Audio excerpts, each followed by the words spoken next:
por darme la palabra y por la invitación al coloquio. Muchas gracias a los organizadores. Entonces voy a tratar el tema siguiente, la guerra europea en las asambleas políticas del México revolucionario. Me refiero básicamente a dos asambleas, el Congreso Constituyente de Querétaro y la 27ª legislatura de la Cámara de Diputados, la cual se reunió entre 1917 y 1918.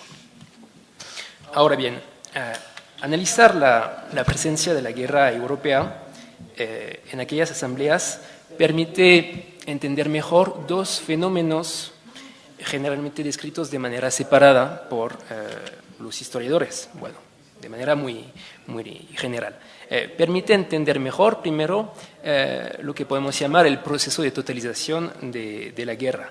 En los países beligerantes, la guerra movilizó a los ejércitos, a las clases políticas, a las sociedades, transformó la economía de manera muy profunda, y en los países inicialmente ajenos al conflicto, poco a poco se tuvo que tomar una posición más o menos clara ante la contienda europea.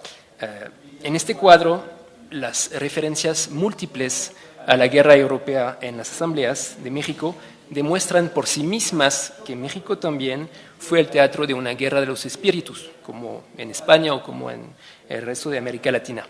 Y, por otro lado, es el segundo punto, analizar la guerra en las asambleas permite entender mejor el proceso interpretativo de la Revolución Mexicana. Las frecuentes referencias a la guerra europea generalmente sirvieron como argumentos contundentes en los múltiples enfrentamientos para dar una orientación, una interpretación a la Revolución Mexicana. Los diputados conocían muy bien la guerra, leían los diarios como El Universal o El Demócrata, y para ellos la contienda europea era como un arma en su oratoria, y luego se volvió un elemento imprescindible para pensar de nuevo la historia mundial. Fue un cambio, una ruptura radical en la narrativa iniciada por la Revolución Francesa. Bueno, los dos aspectos, entonces, el proceso de totalización de la guerra y el proceso interpretativo de la Revolución Mexicana, estuvieron obviamente ligados de manera muy estrecha. Se ve eso particularmente el año 17, cuando la posibilidad para México de entrar en la guerra no era para nada utópica. Entonces se multiplicaron las referencias al conflicto para defender una opinión aliadófila o germanófila, y también para hablar simplemente de lo que era la Revolución Mexicana. En este sentido, la Revolución Mexicana merece el título de primera revolución del siglo XX, porque sus voceros, sus representantes oficiales, tenían lo que el historiador francés Roger Chartier llama una conciencia de la globalidad. Tenían la voluntad de esbozar una sociedad nueva en resonancia con el siglo que nacía brutalmente en la sangre de las batallas del Marne o de Verdun. Bueno, yo formulo dos hipótesis para entender la presencia de la guerra europea en las asambleas políticas de México.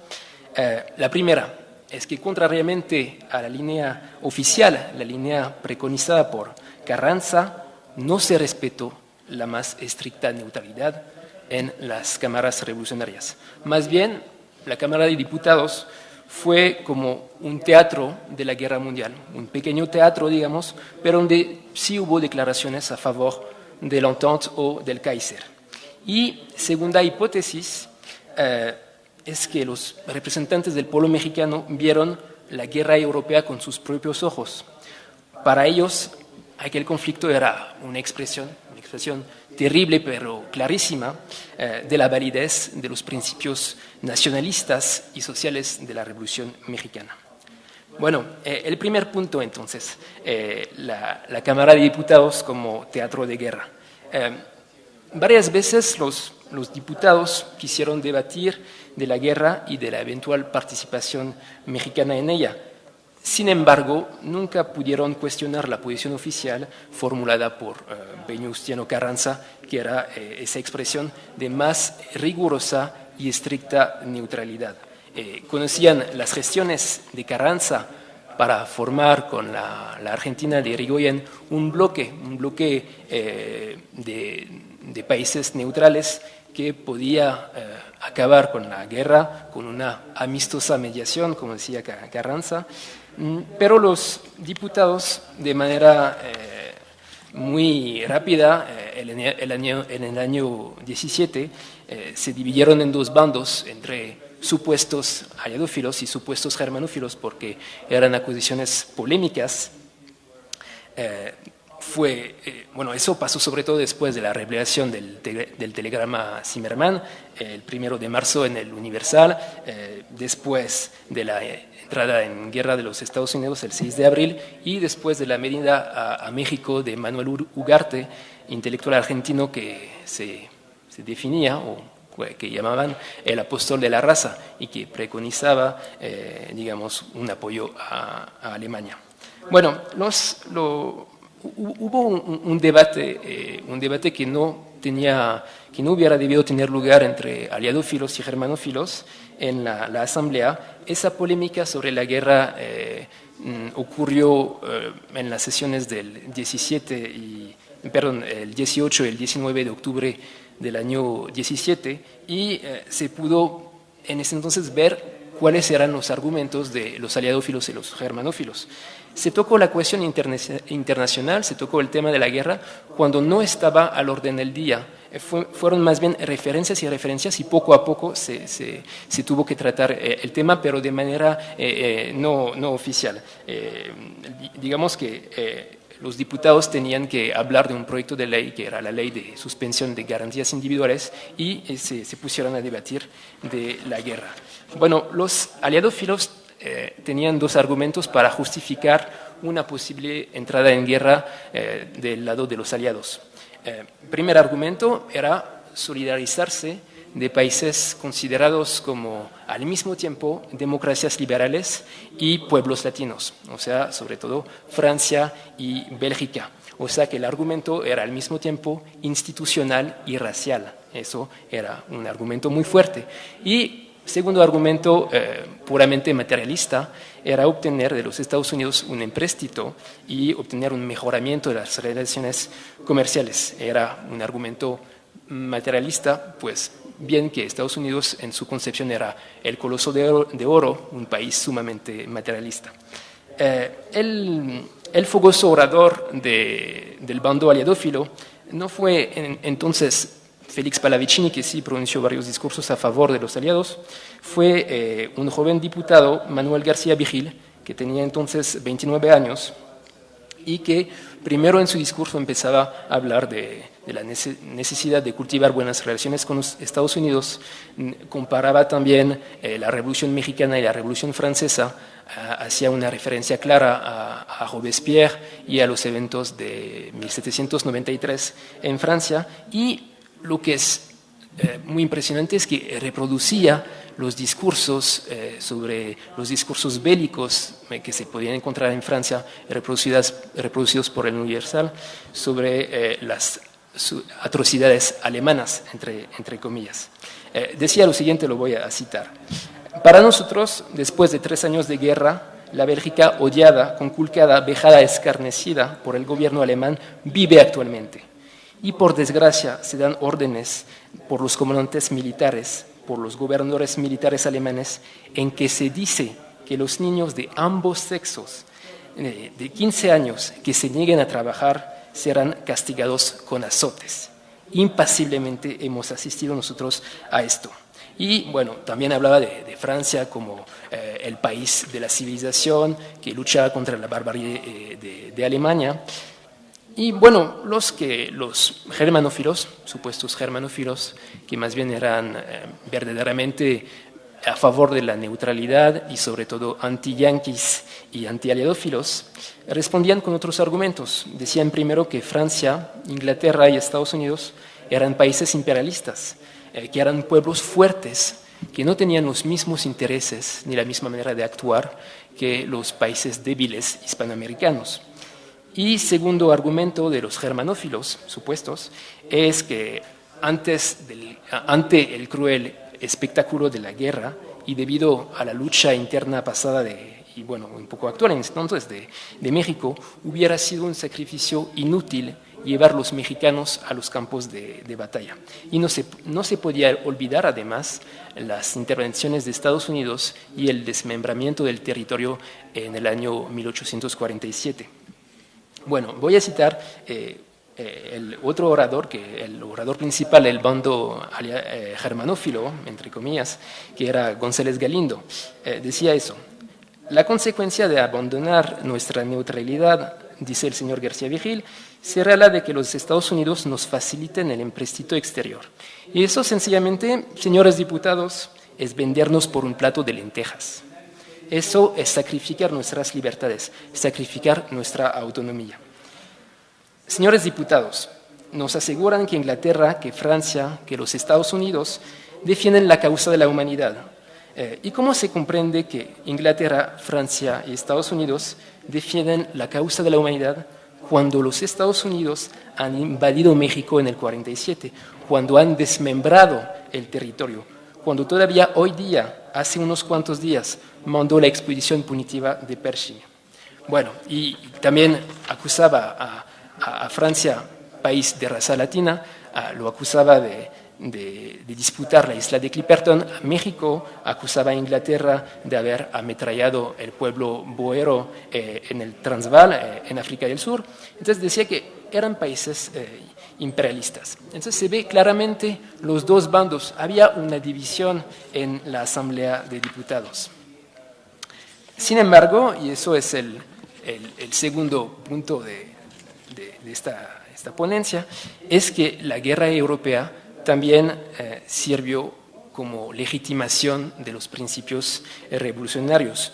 Los diputados mexicanos vieron en la guerra la confirmación de sus posiciones nacionalistas.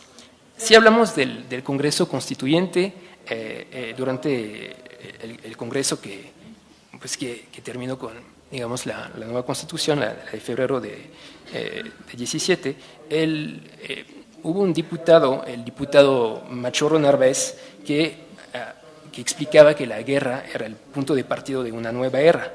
Decía lo siguiente: la tendencia de todos los pueblos durante el siglo XIX, la tendencia general de la civilización ha sido el individualismo, aflojar los lazos nacionales.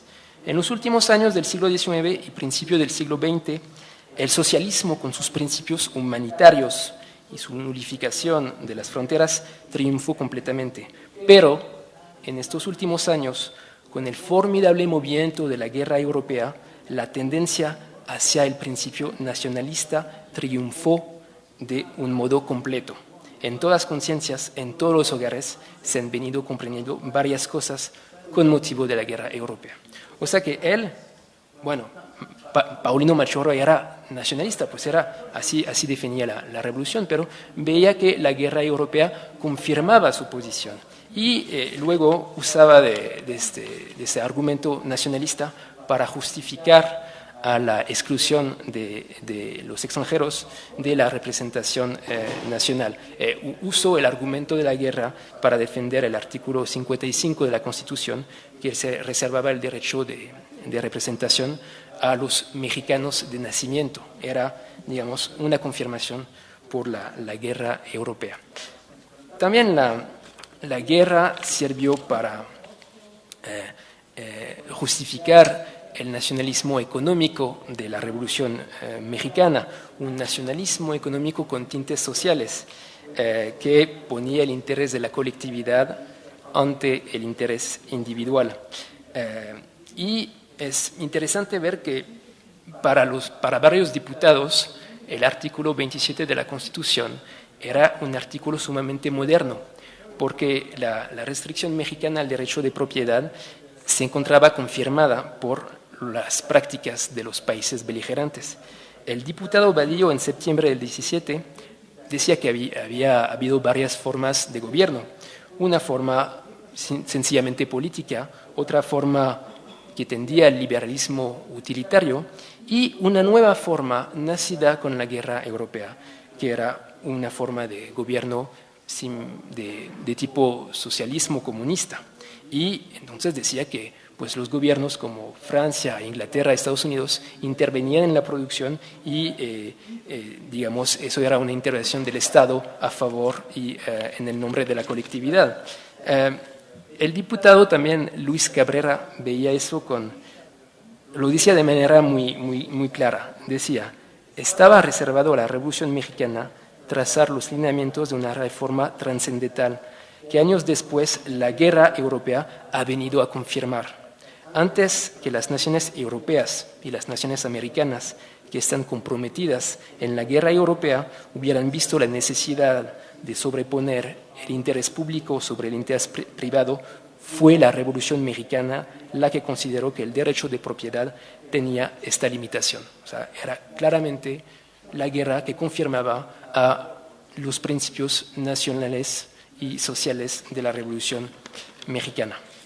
Bueno, para concluir, primero un pequeño epílogo, es que cuando terminó de manera formal la Guerra Mundial en noviembre del 18, los diputados mexicanos pues seguían observando el escenario europeo y veían en aquel entonces las revoluciones en Alemania y en Rusia como ecos a su propia experiencia. Entonces se necesitaba acelerar la Revolución Mexicana, resolver los problemas nacionales con más diligencia para evitar un fenómeno tipo bolchevique. Eso era el argumento de entonces.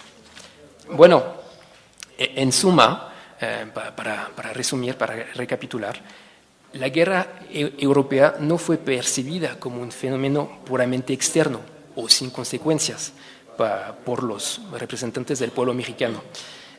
La cuestión de la participación eventual agitó a los diputados durante todo el año 17 y dividió la Cámara Federal en dos bandos opuestos. No obstante, los voceros de la Revolución Mexicana vieron en la contienda europea una confirmación de su pensamiento. Si tenían simpatías por Francia o Alemania, seguían siendo nacionalistas ante todo, y los países europeos en su reflexión eran modelos, recursos, objetos para justificar su nacionalismo, que tenía varias formas, cultural y económico simplemente. Y en este sentido, la guerra mantuvo en estado de alerta a los revolucionarios mexicanos. La Revolución Mexicana apenas empezaba, fue nutrida desde su primera etapa con reflexiones sobre la situación europea y siguió su trayectoria en los años 20 y 30 de manera similar, inspirándose de las experiencias políticas de la posguerra. Bueno, gracias por su atención.